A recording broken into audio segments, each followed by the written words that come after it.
From advertising to software as a service to data. Across all of our programs and clients, we've seen a 55 to 65% open rate. Getting brands authentically integrated into content performs better than TV advertising. Typical lifespan of an article is about 24 to 36 hours. If we're reaching out to the right person with the right message and a clear call to action, then it's just a matter of timing. Welcome to the MarTech Podcast, and I Hear Everything production. In this podcast, you'll hear the stories of world-class marketers that use technology to drive business results and achieve career success. We'll unearth the real-world experiences of some of the brightest minds in the marketing and technology space so you can learn the tools, tips, and tricks they've learned along the way. Now here's the host of the MarTech Podcast, Benjamin Shapiro. Welcome to the MarTech Podcast. I'm your host, Benjamin Shapiro, and today we're going to discuss revenue optimization strategies.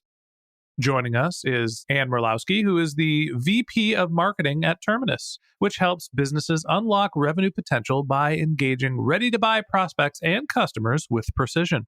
And today, Ann and I are going to discuss revenue marketing in the digital age. All right, here's the first part of my conversation with Ann Murlowski, the VP of Marketing at Terminus. Ann, welcome to the MarTech Podcast.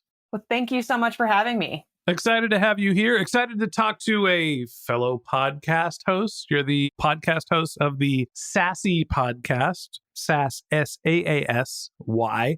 You're interviewing people, talking about their career journeys in SaaS. You're also now the VP of Marketing at Terminus, a wonderful ABM solution. You're well positioned and poised to tell us all about what it takes to actually drive revenue in this new digital age. So let's start there. We're in the digital age, and maybe even beyond that, maybe we're in the artificial intelligence age. Talk to me about how people think about revenue marketing, not just marketing in general. What makes revenue marketing special?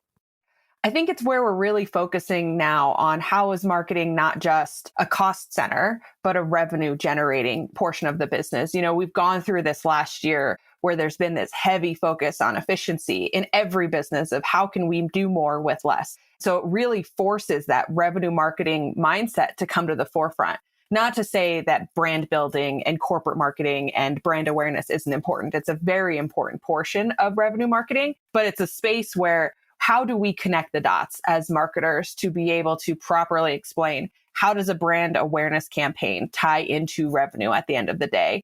And it makes us have both connect those strategies in our minds, but to be able to have those conversations and sell them both internally and externally to our stakeholders of why this is important and why is that driving revenue and not just telling people who we are. Wonderful. You can help me solve some big problems that I have when we're working on our production business, trying to tell people they should do podcasts because people view podcasts as a brand marketing exercise. And most marketers are getting a lot of pressure to prove ROI, lower CAC, improve LTV, all of the like business driving sort of, let's call them last touch attribution metrics. You got to build brand over time and focus on sales today. How do you connect the dots between your brand activities to show that they are actually revenue driving? I think that's where you have to have that holistic conversation of you may serve someone an ad or they may be exposed to a podcast. And 2-3 weeks from then, they may tell someone else on their team, hey, this solution is really amazing. Now, that person did not get served an ad. They did not listen to a podcast. They just had an internal stakeholder say, I think you should look at this. But they're perhaps the operations team that is actually responsible for buying that tech. So having that person then come into a website and request a demo, if you're looking at last touch attribution, all you have is an organic touch point. Now, we know that the buying committee is bigger than that. So that's where you kind of can have that conversation internally of, well, a podcast and a brand awareness campaign actually supported that final touch point. And it becomes, unfortunately, a little bit of a blind faith type of thing. But you're looking at your impressions and your initial KPIs on your brand awareness. And you can assume if you have strong impressions on brand awareness, those individuals influence that person who filled out the form. And so you have to connect your influence and your targeting to your individuals who are actually converting. And sometimes that's not something you can do really systematically. You have to be able to kind of read the art and science of the data and say, I know I was going after these 100 target accounts and someone from that target account came through. They didn't necessarily have direct attribution, and that is okay. And that's why I think ABM is such an important part of revenue marketing and of the future of marketing, because then you can at least at a minimum say, I served ads to these accounts, and they may not have filled out a form with a UTM attached, but they did come through. And that's what I really care about. But Anne, I'm running a company and I'm allocating budget to marketing, and I want a data-driven, scientific, performance marketing, calculated channel. So I know that when I make my invest in one of my biggest cost centers as the leader of an organization, it's going to return, help my company grow, and I can sleep at night knowing I'm putting my dollars where they're actually having an effect. How do I just have trust in the digital age that these silly little marketing activities that get in front of people and sing our song and dance our dances and hopefully get them to like our products actually work? It's that selecting that target account list and following it. I think that's the biggest piece, is if you're not utilizing a target account list or a specific ICP for your brand awareness activities, that you're not going to be able to make that correlation. So if I have a list of, often businesses will do 50 accounts per AE. So you could have 5,000 accounts that are on your target account list, or you're looking at a specific ICP. You've targeted businesses that make a revenue between 10 million and 50 million, and they have a headcount of 100 and 500. And you need to be able to then pull that information into your CRM and say, okay, I know that we launched XYZ brand awareness campaigns to this kind of ICP.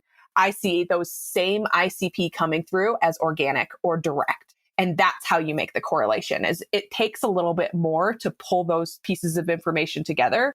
But when you get to pull it together and you make that argument quarter after quarter, there becomes that trust. You build that trust. And you may not have to say every quarter, I know exactly who I targeted in my ICP, or I know exactly who I targeted in my target account list. And I had 50% of that target account list come through as organic and or respond to sales outreach, intentional sales outreach. So all of those metrics have to be looked at holistically versus saying, I am looking specifically to see, did social drive X? Did podcast drive this much direct? Because last touch attribution, I believe in this world and moving forward, it's a leading indicator, but it becomes somewhat meaningless in a buying committee of 10 people at a business who's making decisions, because you don't know who necessarily is going to be the person who completes the form. So I'm going to continue pretending to be the ignoramus CEO who doesn't believe in marketing. What you're saying is we have a list of accounts, and if we do these marketing activities, even though we can't do some sort of digital marketing, direct to click, solid airtight attribution, I could just look at this list and see how many of the people we are converting. And if we don't have that direct attribution, then we can basically say they were influenced by some of our brand marketing activities. Yes, that if you see the same target accounts have come through in an organic or direct method or from sales outreach, you have to assume that they have been influenced. And that is trust. They don't just come in randomly. It's not just the power of our products. The brand marketing actually drives people into our funnel, but we just can't track that that's what's happening. Well, we'd love to believe that. We want to think that brand is actually just putting out a good brand and being the best with no advertising, no marketing support. That's just going to get people to come buy from us. And maybe in some industries it is, but especially in tech. It is if you tell them about it. But how are you going to tell them about it, right? Telling them about it is marketing. So that's the key, is that somebody has to tell them about it. And I think we're seeing a bit of this, almost a seesaw, where maybe a lot of companies in last year's everything has to be very defined and efficient, and they pulled their spend back very quickly. We're starting to see it flip to where when you turn off a bunch of channels, like events, you turn off all your event channels, you will see your pipelines drop. And while events was hard to measure, you definitely should have been doing them, because now you're seeing a drop in pipeline in that larger scheme of things. Okay, so we've got efficiency in terms of converting demand. Let's call it capturing demand. And a lot of our brand activities are about demand creation, right? Going out and telling people, we are the best. Here's why we're the best. You can trust us. You can believe us. Let's talk a little bit about the channel mix for the digital age, even the artificial intelligence age. Are we all just LinkedIn ads all the time? Podcasts? You mentioned events. I know there's ABM, so let's just call it cold outreach. What are the channels that we're relying on to make sure that we're driving revenue in the modern era? I really think of revenue marketing as surrounding the account. So you want to surround the account and that buying committee that could be 10 people with messages in every place that you could think of. So surrounding them with things like your ads in contextual content. Contextual ads is one of my favorite ways to advertise, where you are serving an ad on an article that is relevant to a piece of content that that person is researching. So contextual ads is one channel. LinkedIn ads is going to be another channel. Things like when you're doing your cold outreach, being able to put a banner at the bottom of your outbound email is a type of how do you get that marketing message in front of folks, in addition to whatever that hopefully is a hyper personalized piece of outreach. Podcast, participating in communities, being an authentic thought leader and getting your executive team or your leadership team to be authentic in channels where they can share the story of what the product does for them and what the product does for their customers. That's a channel that is almost immeasurable. I think every marketer has struggled to get their CEO to post on LinkedIn. But when it happens, it becomes a very strong channel for utilization of your product and seeing that kind of increase in pipeline later.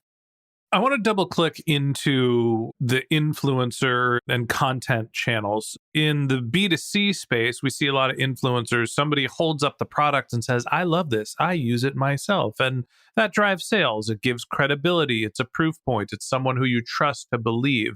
A harder thing to do when we're in B2B. So we're seeing more brands try to humanize. What's the blend of showing that proof point, the credibility? You mentioned thought leadership. How is that done, and what's the way to make it successful? Well, I think what we're seeing right now, particularly in LinkedIn and the realm of B2B influencers, is a lot of the tactics from B2C have started to trickle over. And perhaps it comes from the concept of that B2C influencer started to make money doing nothing but doing influencing, that they were people who all they had to do was utilize products and be paid for it. And we are seeing more people who are leaving their day jobs as whatever role they are and becoming B2B evangelists and doing podcast tours and posting on LinkedIn in almost an identical way that it was happening on B2C. They used the product before they became this evangelist. They may not use it today because this is their full-time job, is being a B2B influencer or a quote unquote evangelist. They can talk about the things that they experienced and they can share it on LinkedIn and people trust them. And we're seeing those individuals are showing up at conferences as speakers. They are being paid by brands to come and speak at their conferences in almost like a case study format. And we're seeing them continue to post things in a wide variety of communities online. It's an interesting atmosphere that we're at. And I think it's a real turning point for what is influencer marketing.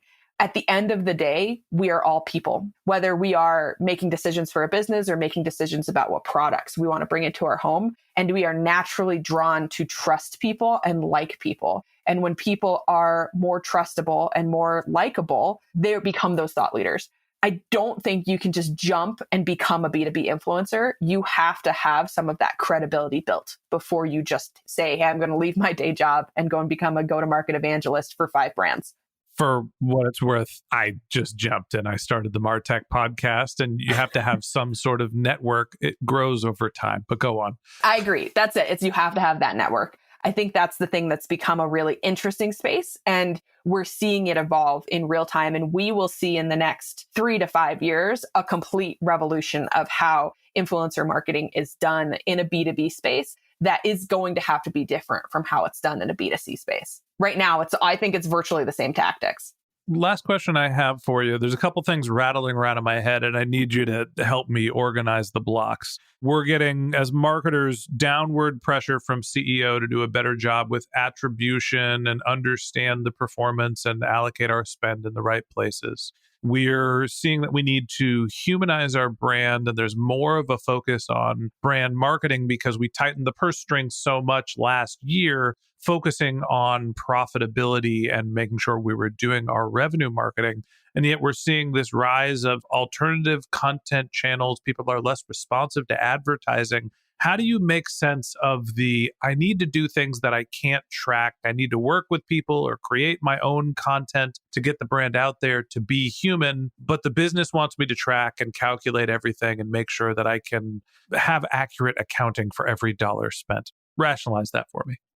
For me, it's establishing a baseline. What was the baseline before I started doing these tactics? Because I am first and foremost a data-driven marketer. That's why I went into digital, was I wanted to see how I was actually influencing what the end result was for the business versus it just being building brand, which is fun and important, but it's a very different mindset. And so I think that you need to say, this is my baseline. From I'm going to start doing community building. I'm going to launch a Slack community. And my baseline is we have no one in this Slack community, but our pipeline is X. In 6 months, I want to see that we have maybe 1,000 people in that Slack community, and we've seen a lift in pipeline. Not necessarily that community drove the increase in pipeline, but we see a lift in pipeline. And of those net new customers, 10% of them are active in this community. And then you have those data points to be able to tell that story. It becomes very, very hard when you aren't tracking anything in the beginning and you just start throwing things at the wall. That, I think, is where marketing gets a bad reputation for the random acts of marketing, because you didn't establish a baseline. And you'd have to try and bucket those tactics together to be really thoughtful about it so that you don't come back in 6 months and say, well, on February 1st, I launched a Slack community. On March 1st, I did XYZ influencer campaign with 4 different influencers.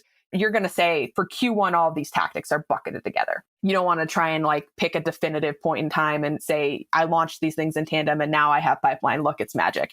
To be able to tell the story, you say all of this work was done in Q1. Q1 is our baseline. So we expect it's going to take 90 days, just as an example. So in Q3, I want to see a lift in pipeline. What was that lift in pipeline? It's 25%. Let's attribute it to everything we started in Q1. But you have to be able to really intelligently look at that baseline to get a CFO to sign off on a lot of those dollars before you start launching. You know what the thing that resonates that I don't think most marketers might have picked up from your advice? The term 6 months. Building a brand, doing all the things you need to grow your pipeline, to actively increase revenue, to do demand creation takes time. It takes effort. It takes patience. And it's hard to track, and it's even harder to track over time. When you're taking half a year to build a community to hope to grow pipeline, you need to be clear on what your expectations are with your leadership. And I think that that's the cycle that we've gotten into that needs to be broken. It's an expectation setting cycle. When you are thinking about growing your revenue, start with your target lists, be able to accurately say who you're growing and how you can do your attribution. And when you can't figure out the attribution, you can give yourself and the brand credit for growing. But if you're not setting the expectations with your leadership of we're going to do brand building exercise and they are going to raise the water level in a period of 6 to 9 to 12 months to 24 months, even in some cases, you're doing yourself a disservice and you're doing the company a disservice. Great marketing takes time to cultivate. And whether you're focusing on revenue generation, building your brand, building awareness, creating demand, or just capturing it, you need to have some patience. And that wraps up this episode of the Martech Podcast. Thanks for listening to my conversation with Ann Murlowski, the VP of Marketing at Terminus. Join us again tomorrow when Ann and I continue our conversation talking about strategy alignment versus tech solutions. If you can't wait until our next episode and you'd like to learn more about Ann, you can find a link to her LinkedIn profile in our show notes. You can listen to her podcast, the Sassy Podcast, which is SAASY, on any podcast platform, or you could visit her company's website, which is terminus.com, TERMINUS.com. Just one more link in our show notes I'd like to tell you about. If you didn't have a chance to take notes while you were listening to this podcast, head over to martechpod.com, where we have summaries of all of our episodes and contact information for our guests. You can also subscribe to our weekly newsletter, and you can even apply to be the next guest speaker on the Martech Podcast. Of course, you can always reach out on social media. Our handle is MartechPod, MarTechPod, on Twitter, Instagram, and Facebook, or you can contact me directly on LinkedIn. My handle is Ben J. Shap, BenJSHAP. And if you haven't subscribed yet and you want a daily stream of marketing and technology knowledge in your podcast feed, we're going to publish an episode every day this year. So hit the subscribe button in your podcast app and we'll be back in your feed tomorrow morning. All right, that's it for today. But until next time, my advice is to just focus on keeping your customers happy.